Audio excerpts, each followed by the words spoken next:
All right, so we've got 5 questions over here. The first one over here says, what is the slope of the line that passes this? So what we want to do for this question is use the gradient formula, which says y2 minus y1 over x2 minus x1. That'll equal my gradient.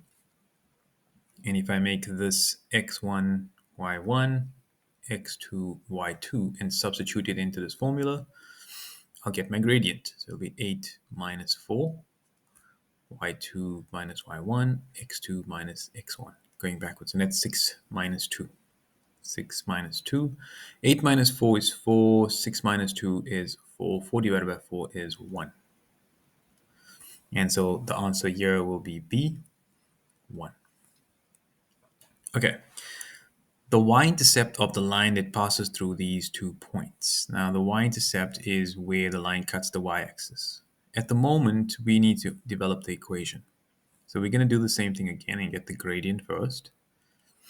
So I'm going to call this x1, y1, x2, y2. And it's going to become exactly the same equation. So 6 minusing 2 divided by 1 minusing minus 3. And so that becomes 4 over 4, which is equal to 1. And that'll form part of the equation y equals 1x plus c. To get the c value, I need to substitute a point. So now I'm going to substitute 1, 6. I'm going to make x equal to 1 and y equal to 6. And I'm going to get 6 equals to 1 times 1 plus c. And so c will equal 5 for this. All right, so if c is equal to 5, because 6 minus 1, and x is equal to 1, y is equal to 6. 6 minus 1 is going to get me 5. And that'll be my y-intercept. So y is equal to x plus 5. Let's double check if I substitute negative 3 and 2 in there, what will happen? So over here, I'm going to go, well, if I got the point negative 3 and 2, it's going to be 2 equals to 1 times negative 3 plus c, and that also comes to 5. So definitely 5. The answer is not over here. So the answer is 5 for this. Okay. What is the solution to the following equation? We got 3x minus 2 equals 7x plus 4. We subtract 3x from the left. Okay. And that becomes, on the right, 4x. We then subtract 4 from the right. And we get negative 2 minus 4, which is negative 6. We then divide by 4 on both sides. And we get x equals to negative, divide this by 2 is 3, divide this by 2 is 2, is negative 3 over 2. And so x is equal to negative 3 over 2, which is negative 1.5. There's still no answer for this one. So let's make sure it's correct. I'm going to do this question again on this side. 3x minus 2 equals 7x plus 4. I'm going to move this across. It's going to become minus. Move this across. It's going to become minus. Minus 2 minus 4, 7x minus 3x. That'll become 4x. That'll become negative 6. And so negative 6 over 4 equals to x. Negative 3 over 2 equals to x. Negative 1.5 equals x. It doesn't change. I don't see the answer there. So put it in. X equals to negative 3 over 2. Yet again, solution is not available. Okay, we're questioning these questions right now. What is the solution to the equation again? Let's see. We've got 5.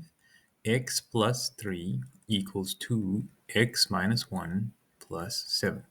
That becomes 5x plus 15 equals to 2x minus 2 plus 7. And so that becomes 5x plus 15 equals to 2x plus 5.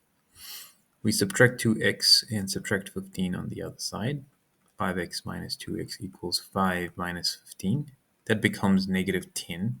That'll become 3x. And we divide by 3 on both sides, and we get x equals to negative 10 over 3, which is actually x equals to negative 3 and a third.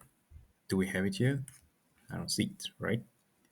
So x equals to negative 10 over 3, or negative 3 and a third, negative 3.3333. Okay. They should have given us the option other. All right. What is the value of x in the equation given as such? What does that mean? X minus 4 is the absolute value. It's equal to 7. What is the value of x?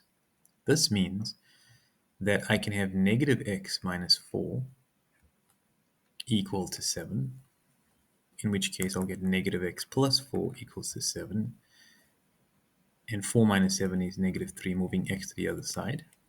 So putting negative 3 in there, negative 3 minus 4 will become negative 7, and then these two lines are known as your absolute value. What does an absolute value do? It changes it into a positive answer.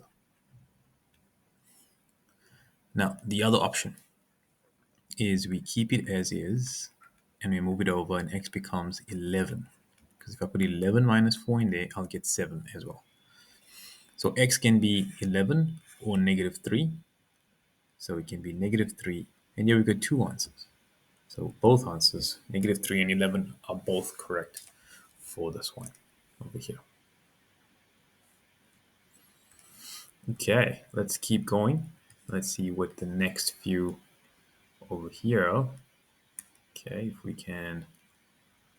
All right, I'm just going to quickly just remove these ones from here.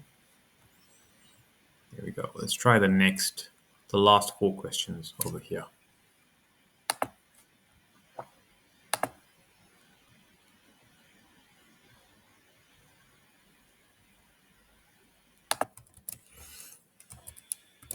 Okay, so firstly, it says, what is the area of the triangle with base 6 and height? I mean, this is going to be a simple formula. Area of a triangle is base times height divided by 2, or half times your base times your height, right?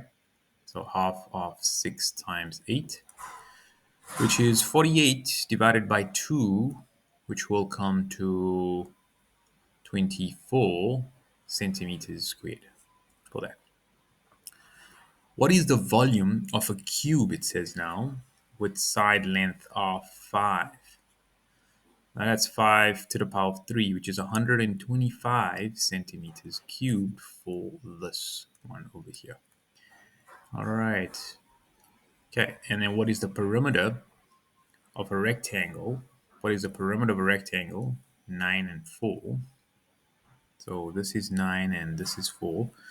It'll be 9 times 2 plus 4 times 2, which is 18 plus 8, which is 26 centimeters. Circumference is going to be 2 times pi times r, so it's going to be 10 pi. And so this answer will be C. This one also will be 26. This one's 125. And this one here is going to be 24 for that.